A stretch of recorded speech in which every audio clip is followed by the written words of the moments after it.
इस चैनल की सामग्री कृत्रिम बुद्धिमत्ता आई टूल्स की सहायता से बनाई गई है। प्रस्तुत विचार केवल शैक्षिकी, सूचनात्मक और आध्यात्मिक चर्चा के लिए हैं। दर्शक अपने विवेक और समझ का उपयोग करें। ये सामग्री किसी भी प्रकार की आधिकारिक धार्मिक व्याख्या या अंतिम सत्य का दावा नहीं करती। क्या कभी ऐसा लगता है कि जिस चीज़ की वजह से किसी इंसान को जीवन की सबसे बड़ी सफलता मिलती है, वही चीज़ बाद में उसकी ज़िंदगी तबाह कर देती है? हाँ, ये सुनने में थोड़ा अजीब जरूर लगता है। अजीब तो है। मतलब अमूमन जब भी कोई बहुत बड़ा प्रोजेक्ट फेल होता है ना, या कोई होनहार छात्र किसी परीक्षा में फेल हो जाता है, तो लोग बाहर के कारण ढूंढने लगते हैं। बिल्कुल, सारा ध्यान बाहरी कारणों पर ही जाता है। जैसे जैसे कि सिस्टम खराब है, या फिर पेपर बहुत कठिन आ गया था, या मार्केट क्रैश हो गया। हमारा दिमाग हमेशा एक बाहरी दुश्मन ढूंढने के लिए ही प्रोग्राम किया गया है, हाँ, ताकि आसानी से किसी पर उंगली उठाई जा सके।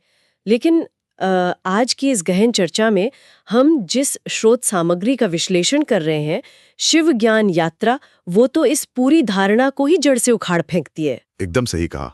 और आज का हमारा मिशन भी बहुत स्पष्ट है। इस स्रोत को गहराई से समझना बहुत जरूरी है, विशेष रूप से ज्ञान अर्जित करने वाले छात्रों के लिए, या उन लोगों के लिए जो जीवन में कुछ बड़ा हासिल करने की राह पर हैं। हमें ये डिकोड करना है कि आत्मसम्मान यानी सेल्फ रिस्पेक्ट और अहंकार के बीच का वो मनोवैज्ञानिक अंतर क्या है, और ये अंतर ही किसी इंसान का भविष्य तय करता है। इस विषय की गंभीरता को समझना आज के समय में और भी ज्यादा जरूरी हो गया है, क्योंकि हमारी जो स्रोत सामग्री है वो एक बहुत ही चौंकाने वाला दावा करती है। ये बताती है कि इंसान का सबसे विनाशकारी शत्रु कोई बाहरी व्यक्ति या परिस्थिति नहीं है। तो फिर क्या है? वो खुद इंसान के मस्तिष्क के भीतर पनपने वाला एक मनोवैज्ञानिक भ्रम है, जिसे हम अहंकार या ईगो कहते हैं। मतलब कोई तलवार लेकर सामने नहीं खड़ा है? बिल्कुल नहीं। ये शत्रु इंसान की अपनी ही उपलब्धियों के पीछे छिपकर वार करता है। अगर मैं इसे आज के तकनीकी युग के नजरिए से समझने की कोशिश करूं, तो अहंकार बिल्कुल एक साइलेंट कंप्यूटर वायरस की तरह काम करता है ना? बहुत ही बढ़िया तुलना है ये, एकदम सटीक। क्योंकि देखिए, कोई साधारण वायरस जब सिस्टम में आता है तो वो पॉपअप देता है, फाइलें डिलीट करता है, अलार्म बजाता है, मतलब शोर मचाता है। हाँ, शोर मचाता है। लेकिन जो सबसे खतरनाक साइलेंट वायरस होते हैं, वे स्क्रीन पर कोई चेतावनी नहीं देते। वे बस सिस्टम के बैकग्राउंड में जाकर चुपचाप सोर्स कोड को बदलना शुरू कर देते हैं।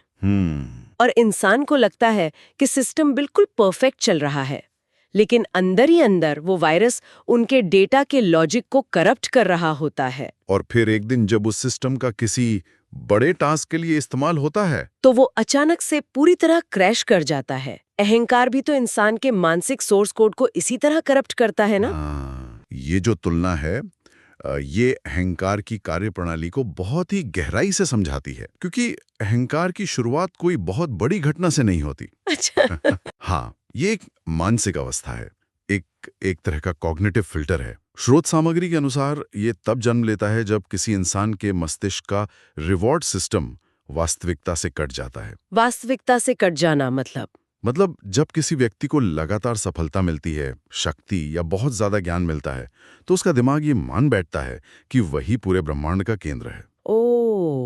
उसे लगने लगता है कि वो जो सोचता है केवल वही परम सत्य है। ये एक ऐसा फिल्टर बना देता है जहां इंसान अपने आसपास के उन सभी फैक्टर्स को, उन लोगों को नजरअंदाज कर देता है जिन्होंने उसे सफल बनाने में मदद की थी। लेकिन यहाँ एक बहुत बड़ा विरोधाभास नजर आता है मुझे।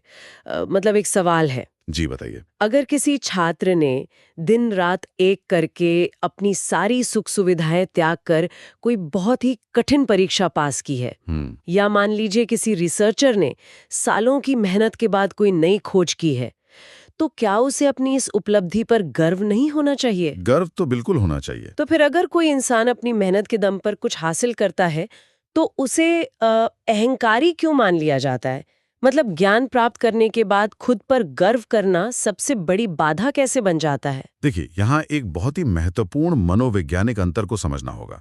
अपनी मेहनत और उपलब्धि पर संतोष या स्वस्थ गर्व महसूस करना बिल्कुल भी गलत नहीं है। ठीक है। वह तो इंसान को आगे बढ़ने की प्रेरणा देता है। लेकिन समस्या तब शुरू होती है जब वो गर्व सुपीरियॉरिटी कॉम्प्लेक्स में बदल जाता है। सुपीरियॉरिटी कॉम्प्लेक्स यानी श्रेष्ठता का भ्रम। बिल्कुल। जब विचार ये नहीं रहता कि मैंने ये कर दिखाया, बल्कि वो बदलकर ये हो जाता है कि केवल मैं ही ये कर सकता हूं और बाकी सब मुझसे नीचे हैं। अच्छा, तुलना शुरू हो जाती है। हाँ, तब वो अहंकार बनता है। देखिए, ज्ञान प्राप्ति की प्रकृति ही ऐसी है कि उसके लिए इंसान को ग्रहणशील, रिसेप्टिव होना पड़ता है, झुकना पड़ता है। लेकिन जब अहंकार हावी होता है ना, तो इंसान का दिमाग नई जानकारी को ग्रहण करना बंद कर देता है, क्योंकि उसे लगता है कि उसके पास तो पहले से सारा ज्ञान मौजूद है। यानी वो अपने ही मानसिक विकास के दरवाजे पर ताला लगा देता है। बिल्कुल, ताला लगा देता है। वो हर नई चर्चा को कुछ नया सीखने के लिए इस्तेमाल नहीं करता, बल्कि सिर्फ खुद को सही साबित करने के लिए इस्तेमाल करने लगता है। एकदम सही। और इस सैद्धांतिक बात का व्यवहारिक जीवन में क्या परिणाम होता है, इसे समझाने के लिए स्रोत सामग्री में एक बहुत ही दिलचस्प केस स्टडी दी गई है। कौन सी? भस्मासुर का प्रसंग। ये कहानी सिर्फ एक पौराणिक कथा नहीं है, बल्कि सत्ता के कारण पैदा होने वाले मानसिक डर, जिसे पैरानोया ऑफ पावर कहते हैं, उसका एक बहुत गहरा विश्लेषण है। भस्मासुर का मामला तो मतलब शक्ति के चरम दुरुपयोग का एकदम क्लासिक उदाहरण लगता है। बिल्कुल। स्रोत में बताया गया है कि उसने भगवान शिव की अत्यंत कठोर तपस्या की, मतलब उसमें फोकस और मेहनत की कोई कमी नहीं थी। प्राप्त किया कि वो जिसके भी सिर पर हाथ रखेगा वो व्यक्ति उसी क्षण भस्म हो जाएगा। लेकिन कहानी का सबसे चौंकाने वाला हिस्सा वो है जो वरदान मिलने के तुरंत बाद घटित होता है। हाँ, वो क्या करता है वरदान के बाद? शक्ति मिलते ही भस्मासुर उसी भगवान शिव को भस्म करने के लिए दौड़ पड़ता है, जिन्होंने उससे वो शक्ति दी थी। कोई इंसान इतना कृतज्ञ, इतना अंधा कैसे हो सकता है कि वो अपने ही मेंटर, अपने ही गुरु को खत्म करने पर उतारू हो जाए? इसे समझने के लिए हमें वापस उसी सोर्स कोड करप्शन की तरफ जाना होगा जिसकी चर्चा आपने अभी की थी। अच्छा, वो वायरस वाला एनालॉजी? हाँ, जब भस्मासुर को वो असीमित शक्ति मिली तो उसके अहंकार ने उसके लॉजिक को पूरी तरह करप्ट कर दिया। सत्ता का मनोविज्ञान ही कुछ ऐसा है। कैसे काम करता है ये? जब कोई इंसान अचानक से एकदम शिखर पर पहुंच जाता है और उसके अंदर विनम्रता नहीं होती, तो वो एक अजीब से पैरानोया का शिकार हो जाता है। एक डर बैठ जाता है। बिल्कुल। उसे लगने लगता है कि उसकी सर्वोच्च सत्ता के लिए सबसे बड़ा खतरा वही व्यक्ति है जिसने उसे ये सत्ता दी है। क्योंकि उसे लगता है कि जो दे सकता है वो छीन भी सकता है। एकदम सही पकड़े। भस्मासुर के दिमाग ने यही कैलकुलेट किया कि जब तक शिव मौजूद हैं, तब तक वो ब्रह्मांड का इकलौता सबसे शक्तिशाली प्राणी नहीं कहला सकता। इसलिए अपने उस सुपीरियॉरिटी कॉम्प्लेक्स को बनाए रखने के लिए उसे लगा कि अपने ही गुरु को रास्ते से हटाना सबसे जरूरी है। अगर इसे आज के कॉर्पोरेट या एकेडमिक माहौल में देखा जाए ना, तो ये पैटर्न बहुत ही परिचित लगता है। हाँ, रोज देखने को मिलता है। ये बिल्कुल उस स्थिति जैसा है जहां कोई जूनियर या कोई छात्र अपने सीनियर से सारी तकनीकें, सारे स्किल सीख लेता है और फिर उसी सीखी हुई विद्या का इस्तेमाल करके अपने ही मेंटर को नीचा दिखाने या उनका करियर खत्म करने की कोशिश करता है। उसे लगता है कि मेंटर को हटाकर ही वो खुद को सबसे श्रेष्ठ साबित कर पाएगा। यह एकदम सटीक तुलना है आज के संदर्भ में। लेकिन ऐसे अनियंत्रित अहंकार का अंत क्या होता है, ये भी हमें भस्मासुर की कहानी से ही स्पष्ट हो जाता है। उसका अंत कैसे हुआ था? स्रोत बताता है कि अंततः भगवान विष्णु ने मोहिनी का रूप धारण किया और एक नृत्य के दौरान भस्मासुर ने खुद ही अपने सिर पर हाथ रख लिया और वो राख हो गया। हाँ, यहाँ समझने वाली सबसे बड़ी बात यह है कि उसे मारने के लिए किसी बाहरी हथियार की जरूरत ही नहीं पड़ी। उसने खुद को ही मार लिया। बिल्कुल। अहंकार इंसान के अंदर एक ऐसा भ्रम पैदा करता है कि वो खुद ही अपने विनाश का कारण बन जाता है। जो वरदान उसकी सबसे बड़ी ताकत थी ना, उसी ने उसका अंत कर दिया। तो ये बात तो स्पष्ट हो गई कि रॉ पावर यानी कच्ची ताकत अगर अहंकार के साथ मिल जाए तो वो आत्मघाती होती है। 100%। भस्मासुर के पास शायद सिर्फ ताकत थी, बौद्धिक गहराई नहीं थी, मतलब वो ज्ञानी नहीं था। लेकिन यहाँ एक और बहुत बड़ा सवाल उठता है, क्या होगा अगर किसी इंसान के पास दुनिया भर की डिग्रियां हों? अच्छा। हाँ, क्या एक बहुत ही उच्च स्तर की शिक्षा, शास्त्रों का ज्ञान या बहुत ज्यादा बौद्धिक उत्कृष्टता किसी इंसान को अहंकार के इस सिस्टम क्रैश से बचा सकती है? ये बहुत ही गहरा सवाल है और इसका जवाब हमारी स्रोत सामग्री के अगले और शायद सबसे जटिल उदाहरण में छिपा हुआ है। कौन सा उदाहरण? रावण का प्रसंग। भस्मासुर जहां शक्ति के अहंकार का प्रतीक था, वहीं रावण विशुद्ध रूप से इंटेलेक्चुअल ईगो यानी बौद्धिक अहंकार का एक केस स्टडी है। Intellectual ego. ये प्रसंग इस बात का बहुत बड़ा प्रमाण है कि केवल जानकारी इकट्ठा कर लेने से कोई इंसान अहंकार से मुक्त नहीं हो जाता। रावण के बारे में जो तथ्य स्रोत में दिए गए हैं ना, वे तो आम धारणा को पूरी तरह बदल देते हैं। बिल्कुल बदल देते हैं। क्योंकि आमतौर पे लोग रावण को सिर्फ एक खलनायक के रूप में चित्रित करते हैं, लेकिन स्रोत स्पष्ट करता है कि वो अपने युग का सबसे बड़ा विद्वान था। सबसे बड़ा विद्वान। वो चारों वेदों का ज्ञाता था, एक महान वैज्ञानिक था, एक कुशल राजनीतिज्ञ और भगवान शिव का बहुत बड़ा भक्त भी था। बौद्धिक स्तर पर देखा जाए तो शायद ही कोई उसके टक्कर का रहा हो। बिल्कुल। रावण कोई अज्ञानी व्यक्ति नहीं था, उसके पास ज्ञान का अपार भंडार था। हाँ।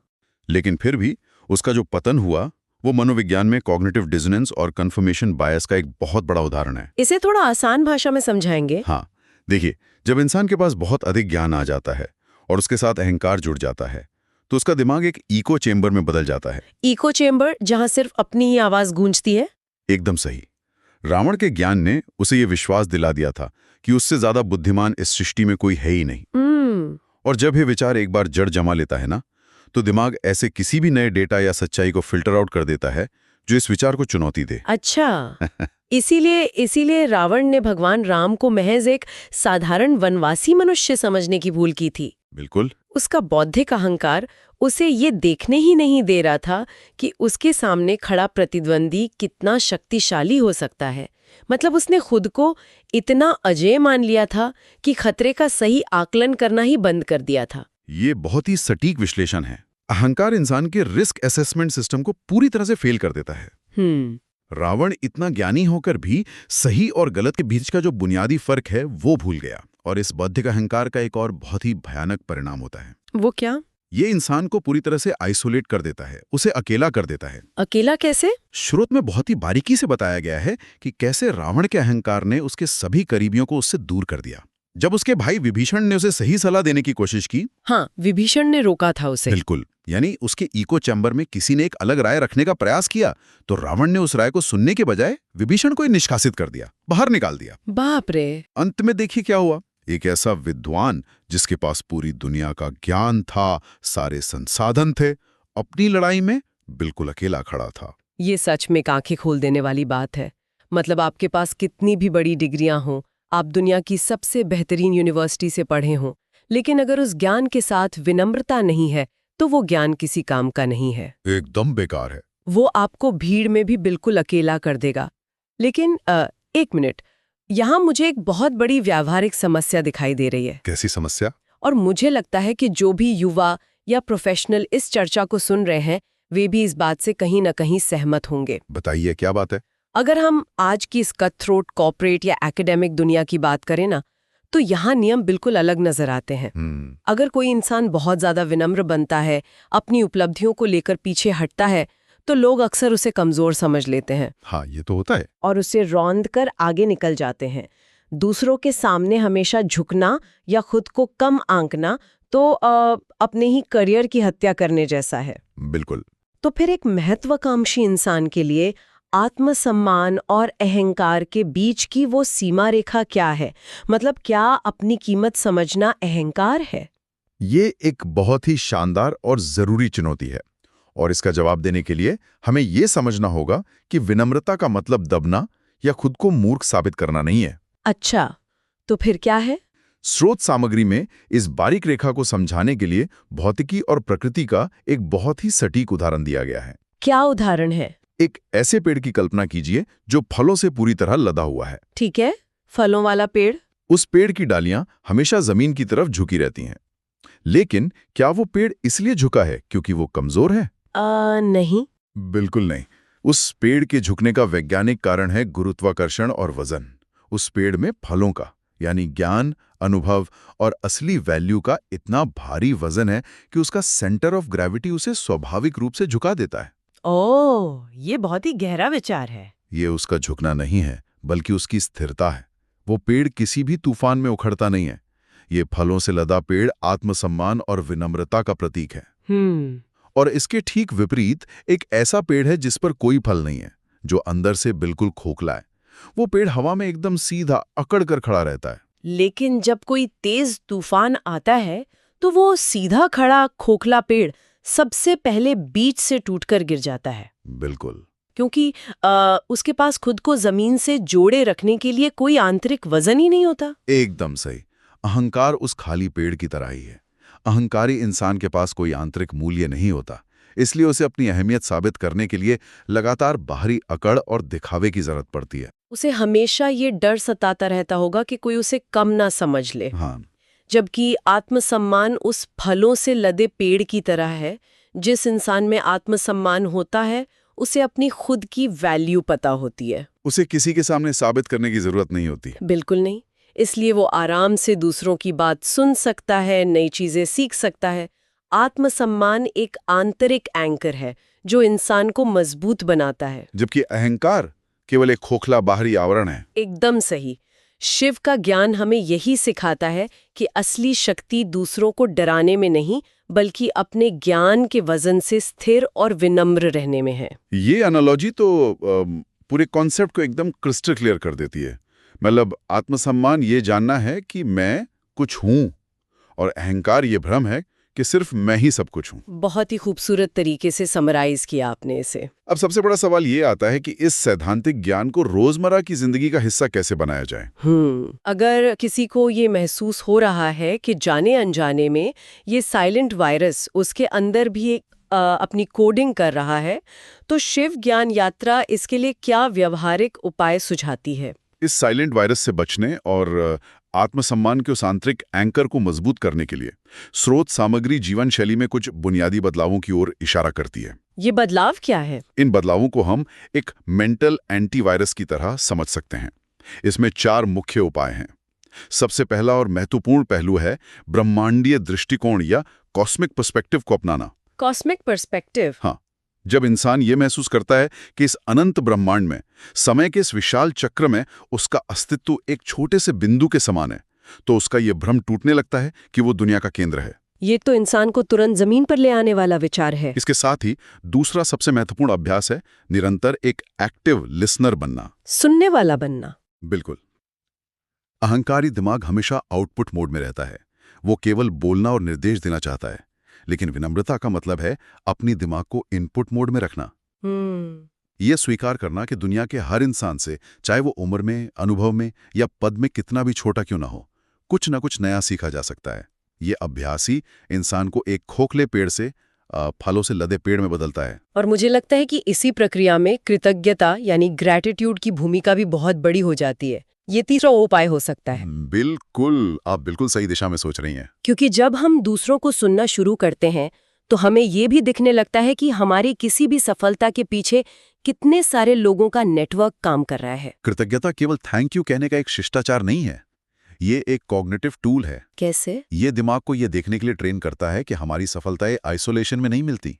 उदाहरण के लिए, जब एक छात्र टॉप करता है, हाँ, तो उसमें उसकी अपनी रातों की नींद तो शामिल है ही, लेकिन उसके माता पिता का त्याग, उसके शिक्षकों का सही समय पर दिया गया मार्गदर्शन और यहाँ तक कि परीक्षा के दिन उसका स्वास्थ्य, ये सब मिलकर उस सफलता का निर्माण करते हैं। सच में। जब इंसान इस पूरे सिस्टम को देखने लगता है तो वो मैंने किया की जगह हम सबने मिलकर किया वाली मानसिकता में आ जाता है। और यही वो बिंदु है जहां अहंकार पिघलने लगता है और आत्मसम्मान अपनी जड़ें गहरी करने लगता है। एकदम सही। और चौथा और अंतिम उपाय है ये स्वीकार करने का साहस कि इंसान होने के नाते हम फालेबल हैं। फालेबल यानी हमसे गलतियां हो सकती हैं। हाँ, ये कोई कमजोरी नहीं है, बल्कि साइंटिफिक सोच का आधार ही यही है कि हर थियरी, हर ज्ञान में सुधार की गुंजाइश हमेशा होती है।